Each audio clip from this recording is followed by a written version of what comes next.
Hi friends, welcome back. അപ്പോൾ ഇന്ന് നമ്മൾ സിമ്പിളായിട്ടുള്ള ഒരു സ്നാക്ക് റെസിപ്പിയാണ് കേട്ടോ ചെയ്യുന്നത്. വളരെ പെട്ടെന്ന് തയ്യാറാക്കാൻ പറ്റിയിട്ടുള്ള ചിക്കൻ വെച്ചിട്ട് തയ്യാറാക്കിയിട്ടുള്ള ഒരു സ്നാക്കാണിത്.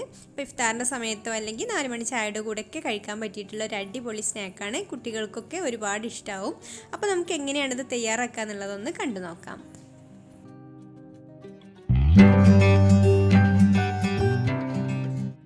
ഇത് തയ്യാറാക്കാൻ വേണ്ടിയിട്ട് നമുക്ക് മറ്റുള്ള സ്നാക്കുകൾ പോലെ ഫില്ലിംഗ് ഒന്നും തയ്യാറാക്കേണ്ട ആവശ്യമില്ല കേട്ടോ.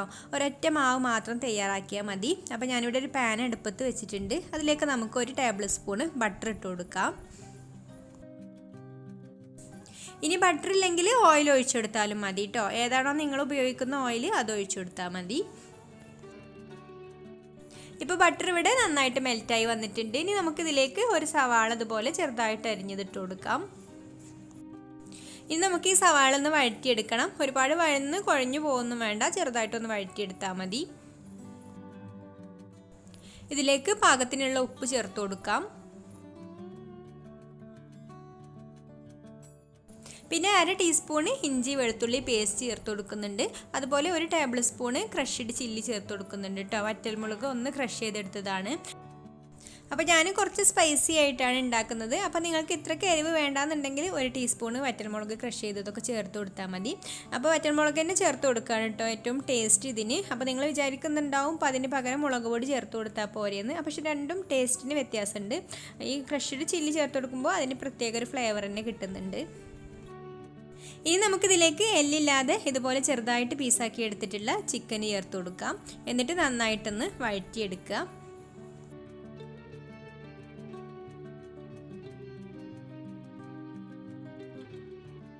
ഇനി നമുക്കിതിലേക്കൊരു 1/4 ടീസ്പൂണ് കുരുമുളക് പൊടിയും 1/2 ടീസ്പൂണ് സോയാ സോസും കൂടെ ഒഴിച്ചു കൊടുത്തിട്ട് നന്നായിട്ടൊന്ന് ഇളക്കിയെടുക്കുക. എന്നിട്ട് നമുക്കിത് അടച്ച് വെച്ചിട്ടൊന്ന് കുക്ക് ചെയ്തെടുക്കണം. ചിക്കനൊക്കെ ചെറിയ പീസായതുകൊണ്ട് പെട്ടെന്ന് തന്നെ വെന്ത് കിട്ടും. ഇപ്പോൾ ഇതിവിടെ വെന്ത് വന്നിട്ടുണ്ട് കേട്ടോ. ഇനി ഇതിൽ വെള്ളമൊക്കെ ഇറങ്ങി വന്നിട്ടുണ്ടെങ്കിൽ ഒന്ന് ഹൈ ഫ്ലെയിമിലിട്ടിട്ട് ഒന്ന് ഡ്രൈ ആക്കി എടുക്കുക. അപ്പോൾ ഇതിൻ്റെ ഇടയ്ക്ക് ഞാനൊന്ന് ഇളക്കി കൊടുത്തിട്ട് വീണ്ടും അടച്ച് വെച്ചതായിരുന്നു. ഇപ്പോൾ നന്നായിട്ട് കുക്കായി വന്നിട്ടുണ്ട്. ഇനി നമുക്കിതിലേക്കൊരു 4 ടേബിൾ സ്പൂണ് മൈദ ചേർത്ത് കൊടുക്കാം. അപ്പോൾ 4-5 ടേബിൾ സ്പൂൺ ചേർത്ത് കൊടുക്കേണ്ടി വരും. അപ്പം നിങ്ങൾ അതനുസരിച്ചിട്ട് ചേർത്ത് കൊടുത്താൽ മതി. അപ്പോൾ ആദ്യം ഒരു 4 ടേബിൾ സ്പൂൺ ചേർത്ത് കൊടുത്തിട്ട് ഇത് നന്നായിട്ടൊന്ന് മിക്സ് ചെയ്ത് കൊടുക്കുക. എന്നിട്ട് നമുക്കിതിലേക്ക് 1 കപ്പ് പാലും കൂടെ ഒഴിച്ചു കൊടുക്കാം. ഇനി ഇത് കൈയെടുക്കാതെ ഒന്ന് ഇളക്കിക്കൊണ്ട് നന്നായിട്ട് വറ്റിച്ചെടുക്കണം. ഇത് തിക്കാവുന്നത് വരെ ഇതുപോലെ കൈയെടുക്കാതെ ഇളക്കിക്കൊണ്ടിരിക്കണം കേട്ടോ, അല്ലെങ്കിൽ ഇത് അടിയിൽ പിടിക്കും. ഇപ്പോൾ ഇത് ഏകദേശം തിക്കായി വന്നിട്ടുണ്ട്. ഇനി നമുക്ക് ഈ ഒരു സമയത്ത് ഉപ്പ് ചെക്ക് ചെയ്ത് നോക്കിയിട്ട് ഉപ്പും കൂടി ചേർത്ത് കൊടുക്കാം. അപ്പോൾ ഞാനിവിടെ ഉപ്പ് കുറച്ച് കുറവുണ്ടായിരുന്നു, അപ്പോൾ ഉപ്പ് ചേർത്ത് കൊടുത്തിട്ടുണ്ട്. നമ്മൾ ആ ഉള്ളി വഴറ്റിയപ്പോൾ മാത്രം ഉപ്പ് ചേർത്ത് കൊടുത്തിട്ടുള്ളൂ, പിന്നീട് ഉപ്പൊന്നും ചേർത്ത് കൊടുത്തിട്ടില്ല. ഇനി ഇത് നന്നായിട്ട് തന്നെ ഇതുപോലെ ഇളക്കിയെടുക്കുക. ഇപ്പോൾ ഇതാ കുറേ തിക്കായി വരുന്നുണ്ട്.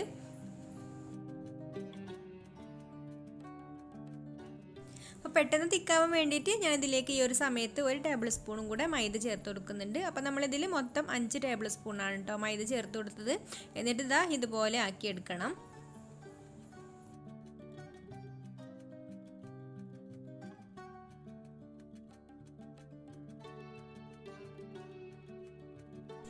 ഇതുപോലെ പാനിൽ നിന്നൊക്കെ വിട്ട് എല്ലാ മാവും കൂടെ ഒരുമിച്ചാവുന്ന ആ ഒരു സമയത്ത് നമുക്ക് ഫ്ലെയിം ഓഫ് ആക്കാം. ഇപ്പോൾ ഇതിവിടെ റെഡി ആയിട്ടുണ്ട്. ഇപ്പോൾ ഞാൻ ഫ്ലെയിം ഓഫ് ആക്കി കേട്ടോ. ഇനി നമുക്കിത് നന്നായിട്ടൊന്ന് ചൂടാറാനായിട്ട് വെക്കണം. നന്നായിട്ട് ചൂടാറിയതിന് ശേഷം വേണം നമുക്കിത് റെഡിയാക്കി എടുക്കാൻ.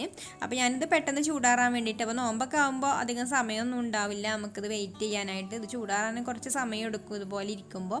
അപ്പോൾ ഞാൻ മറ്റൊരു പാത്രത്തിലേക്ക് ഇത് മാറ്റിയിട്ട് ഫാനിൻ്റെ ചോട്ടിലൊന്ന് കൊണ്ടുപോയി വെക്കട്ടെ കേട്ടോ. അപ്പോൾ പെട്ടെന്ന് തന്നെ ചൂടാറിക്കോളും. അപ്പോൾ അതാ നമ്മുടെ മാവ് ഫാനിൻ്റെ ചോട്ടിലൊക്കെ വെച്ച് നന്നായിട്ട് ചൂടാറിയിട്ടുണ്ട് കേട്ടോ. ഇപ്പോൾ ഇത് നല്ലൊരു ടൈറ്റ് ആയിട്ടുള്ള മാവായിട്ടുണ്ട്. കുറച്ച് ലൂസായിട്ടല്ലേ ഇരുന്നിരുന്നത്. പിന്നെ ഞാൻ ഇതിലേക്ക് കുറച്ച് മല്ലിയില അരിഞ്ഞതും കൂടി ഇട്ട് കൊടുത്തിട്ടുണ്ട്. ഇനി ഒന്ന് കുഴച്ചെടുക്കാം.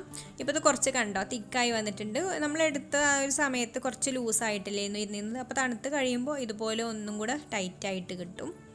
ഇനി മല്ലിയിലൊക്കെ എല്ലാ ഭാഗത്തുനിന്ന് എത്താൻ വേണ്ടിയിട്ട് ഇതുപോലെ കൈവച്ചിട്ടൊന്ന് നന്നായിട്ട് കുഴച്ചെടുക്കുക. ഇനി നമ്മൾ കുഴച്ചെടുത്ത കയ്യിലെ ആ മാവൊക്കെ ഒന്ന് കഴുകിയതിന് ശേഷം കയ്യിൽ കുറച്ച് ഇതുപോലെ ഓയിലാക്കി കൊടുക്കുക. എന്നിട്ട് നമുക്കിതൊന്ന് കുറേശ്ശെ എടുത്തിട്ട് ഇതുപോലെ ഉരുട്ടി ഷേപ്പാക്കി എടുക്കാം. അപ്പോൾ നിങ്ങൾക്കിത് ഇഷ്ടമുള്ള ഷേപ്പിലാക്കി എടുക്കാം കേട്ടോ. ഞാനിപ്പോൾ ഇതുപോലെ നീളത്തിലുള്ള ഷേപ്പാണ് ആക്കിയെടുക്കുന്നത്. അപ്പോൾ ഇതുപോലെ ഷേപ്പാക്കി എടുത്താൽ നമുക്ക് കബാബൊക്കെ ഷേപ്പാക്കി എടുത്തിട്ടുള്ള ആ ഒരു രൂപത്തിലാണ് തോന്നുക. നമ്മൾ നേരത്തെ ചിക്കൻ ഷീക്ക് കബാബൊക്കെ ചെയ്തിട്ടുണ്ടായിരുന്നു, കണ്ടാൽ ഏകദേശം ആ ഒരു രൂപത്തിലൊക്കെ തന്നെ തോന്നുന്നത്. അപ്പോൾ നമ്മളിത് മുഴുവനും ഇതുപോലെ ഷേപ്പാക്കി എടുത്തിട്ടുണ്ട് കേട്ടോ. ആ ഒരു അളവിൽ നിന്ന് 8 പീസാണ് കിട്ടിയിട്ടുള്ളത്. ഇനി നമുക്ക് ഇത് ഡിപ്പ് ചെയ്യാൻ വേണ്ടിയിട്ട് ഒരു ബാറ്റർ തയ്യാറാക്കണം. അപ്പോൾ അതിന് വേണ്ടിയിട്ട് ഒരു ടേബിൾ സ്പൂൺ മൈദ എടുത്തിട്ടുണ്ട്. അതിലേക്ക് ഒരു അല്പം ഉപ്പും കൂടി ചേർത്ത് കൊടുത്തു. അപ്പോൾ കുരുമുളക് പൊടി വേണമെങ്കിൽ ചേർത്ത് കൊടുക്കാം കേട്ടോ. അപ്പോൾ ഞാൻ അത്യാവശ്യം അതിൽ തന്നെ ഒരു ചേർത്ത് കൊടുത്തിട്ടുണ്ട്. അപ്പോൾ കുരുമുളക് പൊടി ചേർത്ത് കൊടുത്തിട്ടില്ല. ഇനി നമുക്കിതിലേക്കൊരു 3 ടേബിൾ സ്പൂൺ വെള്ളം ഒഴിച്ചു കൊടുത്തിട്ട് ഇതുപോലെ നന്നായിട്ട് ഒട്ടും കട്ടയില്ലാതെ ഒന്ന് മിക്സ് ചെയ്തെടുക്കാം. ഇനി മറ്റൊരു ബൗളിൽ ഞാൻ കുറച്ച് മൈദ എടുത്തിട്ടുണ്ട്. അപ്പോൾ ആദ്യം ഒരു പീസ് ഇതിൽ റോൾ ചെയ്തെടുക്കാം.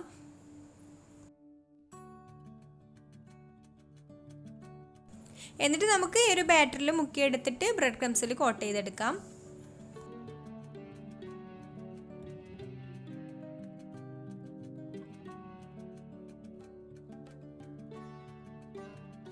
ഇനി എല്ലാ പീസും ഇതുപോലെ തന്നെ ആദ്യം പൊടിയിലൊന്ന് റോൾ ചെയ്തെടുക്കുക. എന്നിട്ട് നമുക്ക് ബാറ്ററിൽ മുക്കിയെടുത്തതിന് ശേഷം ബ്രെഡ് ക്രംസും കൊണ്ടൊന്ന് കോട്ട് ചെയ്തെടുക്കാം.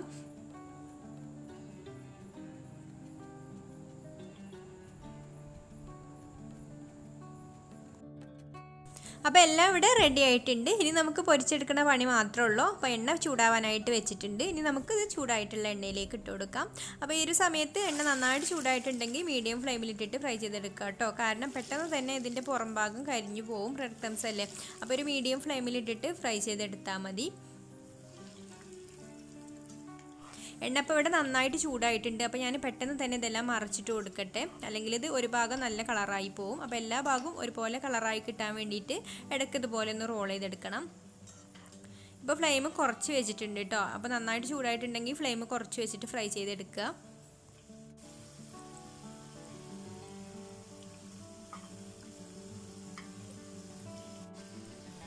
ഇപ്പോൾ നമ്മൾ ആദ്യം ഇട്ട് കൊടുത്തത് ഇവിടെ റെഡി ആയിട്ടുണ്ട് കേട്ടോ. നല്ലൊരു കളറായി വന്നിട്ടുണ്ട്, എല്ലാ ഭാഗത്തും ഒരുപോലെ കളറായി വന്നിട്ടുണ്ട്. ഇനി നമുക്കിത് കോരിയെടുത്തിട്ട് ബാക്കിയുള്ളതും കൂടെ ഇതുപോലെ തന്നെ പൊരിച്ചെടുക്കാം.